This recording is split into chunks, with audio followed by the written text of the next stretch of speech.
ॐ भूर्भुवः स्वः तत्सवितुर्वरेण्यं भर्गो देवस्य धीमहि धियो यो नः प्रचोदयात्।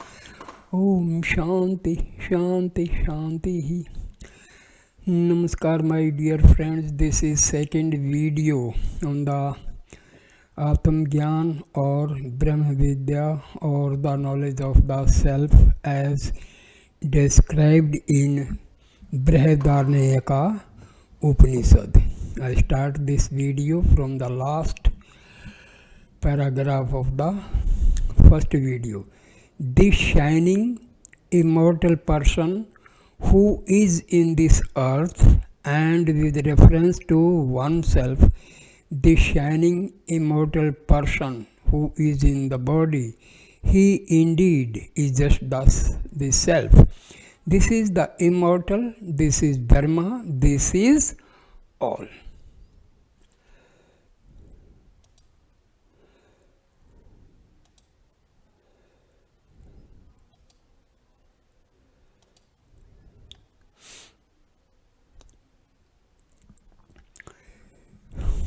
Within this material creation, as the projector of the dream creation, is the self-luminous immortal person, the puruṣa, the cosmic dreamer, and within this material body is the self-luminous immortal self, the jiva, the individual puruṣa who is dreaming along with the dreamer its personal finite dream of incarnation after incarnation.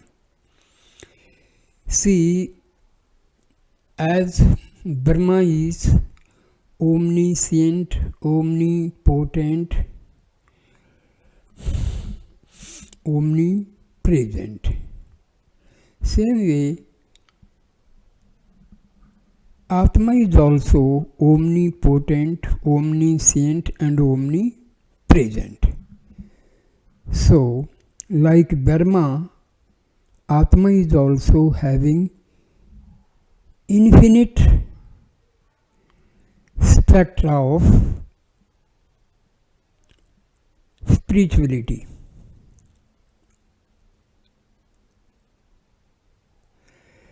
When this Atma, being infinite, resides in the spiritual heart of human beings, this is known as Jivatma, or simply we can say Jiva.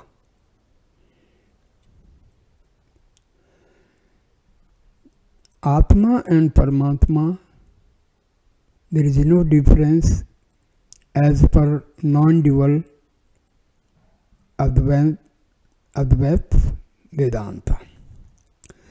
So this self verily is the Lord of all beings, the King of all beings, as all the spokes are held together in the hub and felly of a wheel, just so in this self all beings, all gods, all worlds, all breathing creatures, all these selves are held together. This verily is the person dwelling in all bodies. This person means Atma. There is nothing that is not covered by him, nothing that is not pervaded by him. This Brahma is without an earlier and without a later, means no beginning, no ending. Without an inside, without an outside. This Brahma is the self, the all-perceiving. It is this dynamic unity beyond past, future, inside or outside, which we must realize and recognize as the self of ourself, the consciousness in our consciousness.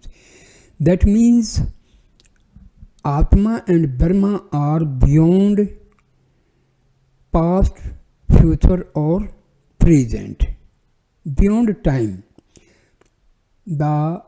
Perhaps the greatest of the sages whose teachings are presented in the Upanishads, was Yajnavalkya. He was once asked, since everything here in this world is pervaded by death, since everything is overcome by death, by what means does the sacrificer free himself from the reach of death?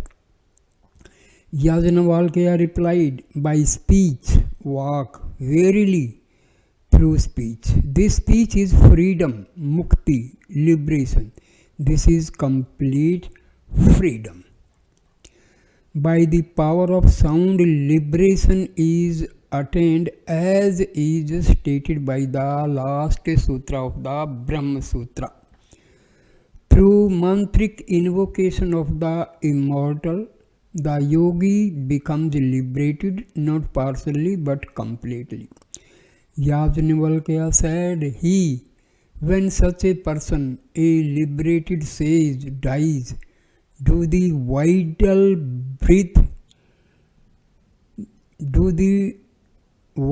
breaths move up from him, or do they not? No, replied Valkya. They are gathered together in him. Just as a snake sheds its skin, so the liberated person leaves his material, annamaya body behind. But these subtle, astral and causal energy bodies merge into him, are literally transmuted and assumed into spirit. For after all, everything is essentially spirit in manifestation. Yajnavalkya said, when such a person dies, what is it that does not leave him? The name is infinite, thereby he who knows this wins an infinite world. Name here means the mantric designation, embodiment of the self, of pure consciousness, Soham. In the very first verse, it was commented on it, says that the cosmic self in the beginning first said, Soham asmi, I am Soham. And as we will see later in the 16th verse of the Isa Upanishad, the departing self says exactly the same, I am Soham. He who breathes in with your breathing in is the self of yours which is in all things. He who breathes out with your breathing out is the self of yours which is in all things. He is yourself which is in all things. Inhalation and exhalation are direct manifestation of the self, and therefore breath yoked to sound is the yogi's indispensable tool. It is the self which breathes within the breath, vibrating so during inhalation and hum during exhalation. Therefore the yogi observes his breath and does the same in order to link with and merge into the consciousness that is his self. You cannot see the seer of seeing. You cannot hear the hearer of hearing. You cannot think the thinker of thinking. You cannot understand the understander of understanding. He is yourself which is in all things. Everything else is of pain. Sri Ramakrishna was once asked, what is the self? He answered, the witness of the mind, which includes all the perceptions of senses.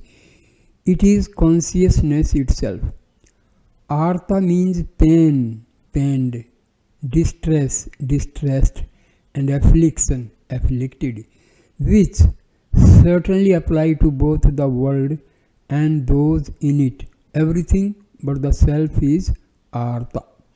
He who dwells in all beings, yet is within all beings, whom no beings know, whose body is all beings, who controls all beings from within, he is yourself, the inner controller, the immortal, thus far with reference to the beings, now with reference to the self.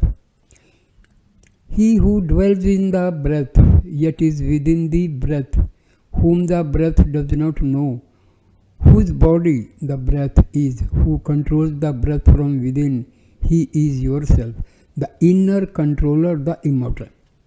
See, each and every part of the body receives power from Atma, from the self. That's why our Atma is the controller of our bodies.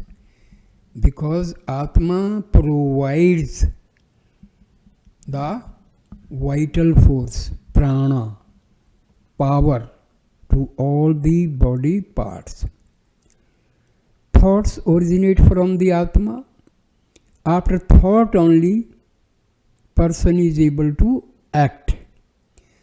So first comes the thought, then comes the action, and this way cause and effect is involved. Again we see why breath is indispensable to the yogi and why the breath is the foundation of authentic Raja Yoga, not the contortions of the breath produced by the breathing exercises of Hatha Yoga, but the Atmic breath, the natural, spontaneous breath of the self, which vibrates so and hum as its essence. So hum is connected with breathing. Verily, that imperishable is unseen, but is the seer, is unheard, but is the hearer, unthought, but is the thinker, unknown, but is the knower. There is no other seer but this. There is no other hearer but this. There is no other thinker but this. There is no other knower but this. This means Atma here. Infinite consciousness pervades everything. That is Brahma. And the Katha Upanishad says to each one of us, Tattva Tvam Asi, thou art that. Means you are that. Means Atma and Brahma are same.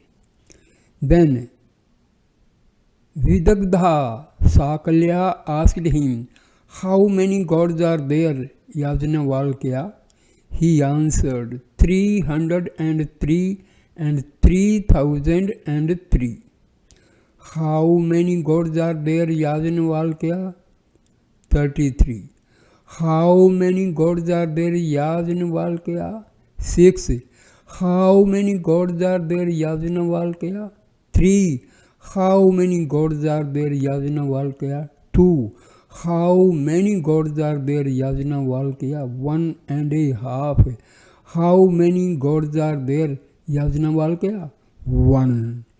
Depending on how we look at it, there are many gods and yet only one.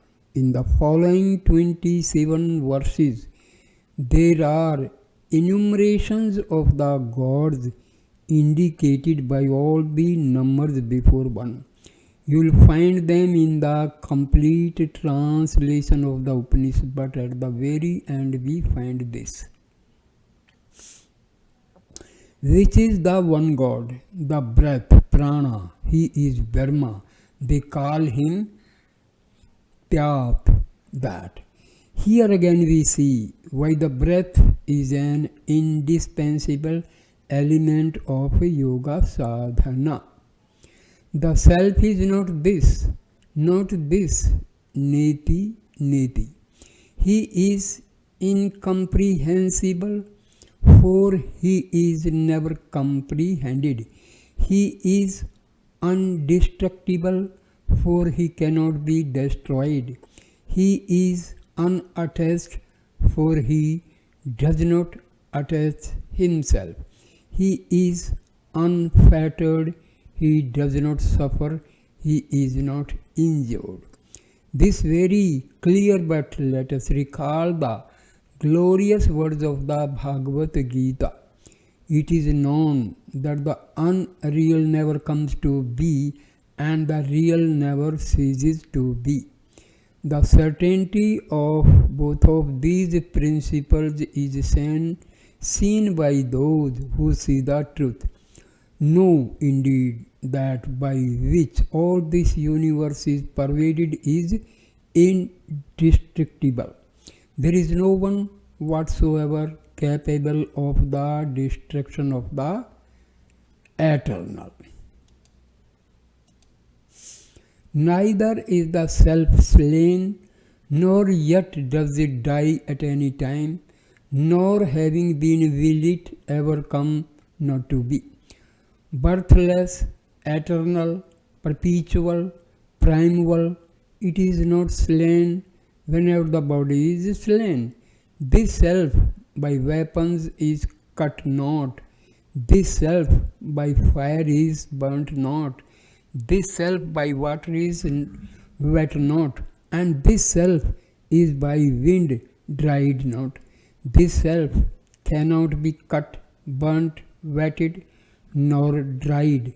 This primeval self is eternal, all-pervading and immovable, unmanifest, unthinkable. This self is called unchangeable. That self is indeed Brahma, consisting of or identified with the understanding, mind, life, sight, hearing, earth, water, air, ether, light, and no light, desire and absence of desire, anger and absence of anger, righteousness and absence of righteousness, and all things. This is what is meant by saying it consists of this, what is perceived consists of that, what is inferred.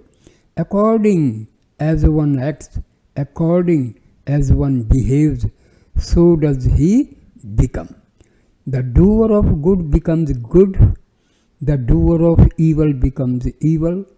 One becomes virtuous by virtuous action, bad by bad action. Others, however, say that a person consists of desires. As is his desire, so is his will. As is his will, so is the deed he does. Whatever deed he does, that he attains. This is a description of both Brahma and the self in their relation with relative existence. It is especially an outline of the dream life of the individual spirit. For in all these identifications and changes, the self is unchanging. In all these births and deaths, the self remains birthless and deathless. The fact that we so easily forget this truth is evidence of how good we are at fooling ourselves. We are always masters of this situation. I specially want to point out that the Upanishad is not saying that by doing good one becomes good. Rather, it is saying that good dream actions produces good dreams, that the quality of the role of the individual person is playing in the dream changes according to person's actions. But it is only a drama. The reality being that the self is never really a part of relativity, nor can the dreams of relativity affect the true, transcendent nature of the self any more than Brahma is affected by the changes of the dream creation. On this there is the following verse. The object to which the mind is attached, the subtle self, goes together with the deed, being attached to it alone, exhausting the results of whatever works he did in this world. He comes again from that world to this world for fresh work. This is for the man who desires. But the man who does not desire, he who is without desire, who is freed from desire, whose desire is satisfied, whose desire is the self, his breaths do not depart. Being Brahma, he goes to Brahma. On this there is the following verse. When all the desires that dwell in the heart are cast away, then does the mortal become immortal? Then he attains Brahma here in this very body. Just as the slough of a snake lies on an ant hill dead, cast off, even so lies this body. But this disembodied immortal life is Brahma only, is light indeed. On this there are the following verses. The narrow, ancient path which stretches far away has been touched, found by me, has been realized by me. By it the wise, the knowers of Brahma, go up to the heavenly world after the fall of this body, being freed even while living. That path was found by a Brahma, and by it goes the knower of Brahma, the doer of right, and the shining one. The way to realization is subtle. Without refinement of mind and the interior faculties of perception, yoga is not going on. Yoga is itself the purification of the mind and heart in order to allow the highest powers of the individual to come into play and transform his life and consciousness. This is a total overhaul of external and internal life, and yet it is only a part of yoga. The yogic path is long and stretches far away. It takes lifetimes many if we dawdle, and not so many if we knuckle down and put our whole heart into it. So we need to get busy. There can be no periods of coasting along, deluding ourselves that our liberation is assured and just around the next corner. Buddha meditated and engaged in intense discipline right up to the moment of his leaving the body, even though he had attained enlightenment decades before, and so did Swami Sivananda. All real yogis do the same. The successful yogi is freed even while living. Liberation takes place right here in this world, which is no longer an obstacle to enlightenment. By changing himself, the yogi changes the effect the world has on him. What hindered him before now helps him. The once closed door is now open to him. Death is the final going through that door. For him there will be no return unless he wills it. It is interesting that the narrow, ancient path which stretches far away has been found by me is paraphrased in the esoteric creed of the Westwood Leadbeater Mass, which says, We believe in the law of good which rules the world and by which one day all his sons shall reach the feet of the Father, however far away they stray. We strive towards the ancient narrow path that leads to life eternal. So shall his blessing rest on us and peace for evermore. Amen. Into blind darkness enter they who worship ignorance. Into greater darkness than that, as it were, they that delight in knowledge enter. Those worlds covered with blind darkness are called joyless. To them after death goes those people who have not knowledge, who are not awakened.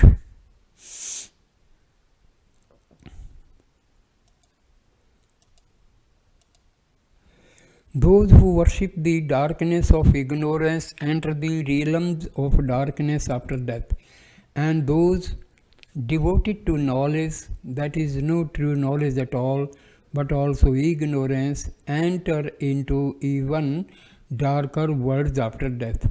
That's why Jesus said, if therefore the light that is in you is darkness, how great is that darkness? For if we are deluded and our light, which we think is knowledge, is really false and is darkness, we will never seek the true light. Any relative world is fundamentally joyless and enveloped in darkness, so the truly wise understand no world is fit to live in, for they are all realms of death and constant change. There is no peace possible for those who live therein, but those who know the self have ended that compulsion. If a person knows the self as I am this puruṣa, then wishing what and for desire of what should he suffer in the body? Needing nothing more than the self, to what pain or trouble will he impel himself? For whom or to what purpose? He abides in complete realization. I am the puruṣa, the self. Desire being the root of rebirth, when it is eliminated, rebirth vanishes along with it. Whoever has found and has awakened to the self, that has entered into this perilous, inaccessible place, the body. He is the maker of the universe, for he is the maker of all. His is the world, indeed he is the world itself. Since the self wills the entry into relative existence and the lives therein, it makes the universe. For the universe is but a dream within a dream, the dream of the individual self within the dream of the Supreme Self. Verily, while we are here, and we may know this, if we know it not, we would be ignorant. Great is the destruction. Those who know this become immortal, while others go only to sorrow. This is a truth which our earthly experiences prove over and over, yet human beings run after everything but Brahma, thinking that outside Brahma, peace and fulfillment is possible. The suffering may be very subtle, but it will be there nonetheless. If one clearly beholds him as the self, as God, as the Lord of what has been and what will be, he does not shrink away from him. Since darkness is dispelled by light, those who dwell in darkness while thinking it is light run away from the light, lest it take away their false light. Insane as it is, humans run after that which pains and destroys them, and run away from that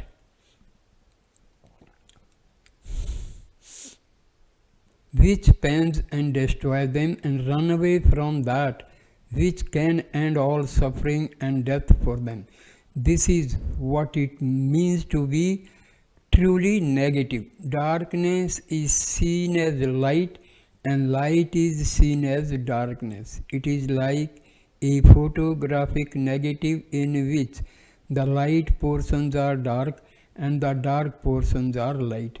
As long as we cling to the unreal, to darkness and to death, we cannot be led to the real, to the light and to immortality. What a terrible condition. That in front of which the year revolves with its days, what the gods worship as the light of lights, as life immortal. That in which the 5 groups of 5 and space are established, that alone I regard as the self. Knowing that immortal Brahma, I am immortal.